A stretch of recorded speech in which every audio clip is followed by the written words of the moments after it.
Vice ganda, may prediksyon tungkol kay Kim. Mas lalong magniningning ang 2025 nito.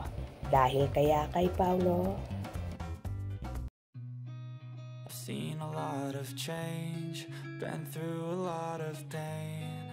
Some things are not the same as they were a year ago, but all will be okay. I move on each and every day. The past.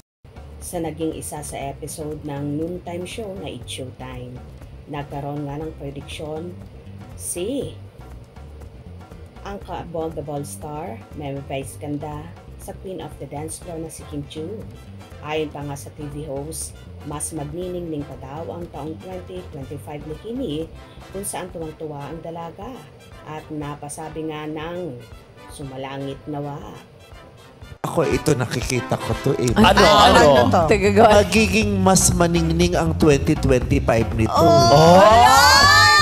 May mga prediction ka. May nalalaman nga si Meme Vice ganda kung bakit lalong magniningning si Kimi sa taong 2025 dahil nga ba sa napapabalitang nobyo na nitong si Paulo Abilino. Samantala narito naman ang ilang hanash ng mga fanay. Amen. Bakit sagot mo Kim sumalangit nawa? Sa patay lang sinasabi yon.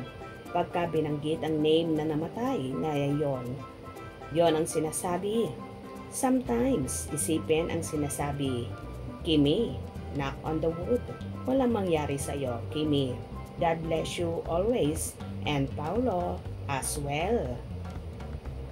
Dapat kasi ang sabihin sana niya. Sana ipagkaloob palagi ng Diyos. Pero di naman niya alam ang kahulugan noon. Wala sa isip niya yon.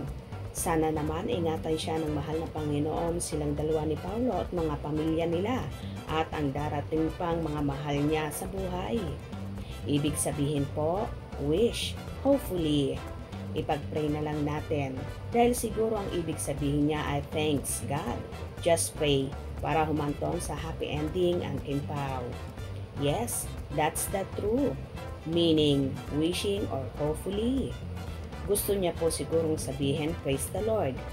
Iba lang ang nabanggit sa Tagalog. Yun agad ang lumabas sa bibig ni Kimi kaya hindi na nakapag-isip. Kaya nga natawa ko, dapat magdilang anghel ka. Kimi, talaga kung ano-ano ang pinagsasasabi. Natakot tuloy ako, Kimi. Sumalangit meaning umabot hanggang sa langit ang sinasabi at dinggin ng Panginoon. They will be done on earth as it is in heaven. Isa lang kasi ang nalalaman mong sumalangit nawa, ang kaluluwa. My goodness, it has several meanings, not only one, but many. Hindi ang ibig sabihin ni Kim sa napakinggan ng buong may kapal ang sinasabi ni Meme Vice. Yan ang pagkakaintindi ko po. Hindi po yung ibig sabihin nun sumalangit nawa, like sana dinggin ng langit or marinig ng langit or something like that. Hindi naman niya sinabi na sumalangit ang kaluluwa ni kung sino. Ang ibig sabihin niya, sumalangit nawa, marinig nawa ng Diyos ang sinabi ni Vice. Anong masama sa sumalangit nawa? Ibig lang sabihin ni Kim na God's will, kaloob ni Lord. Maraming ibig sabihin noon.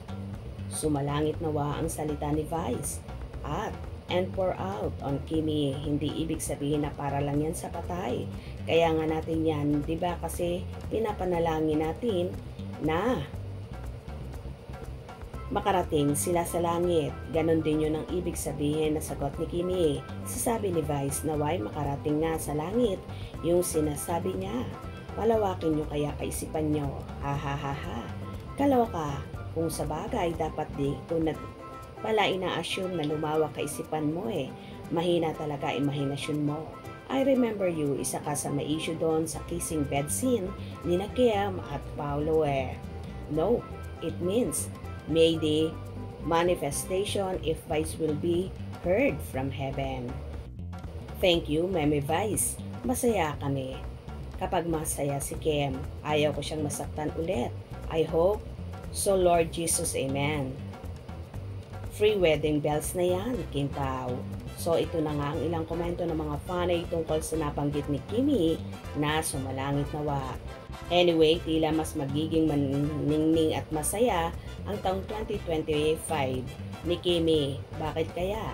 Dahil kaya ba kay Paolo or dahil may magaganap ng wedding bells sa taong yan?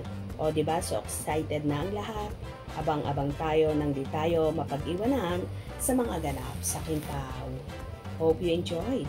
Please subscribe for more info.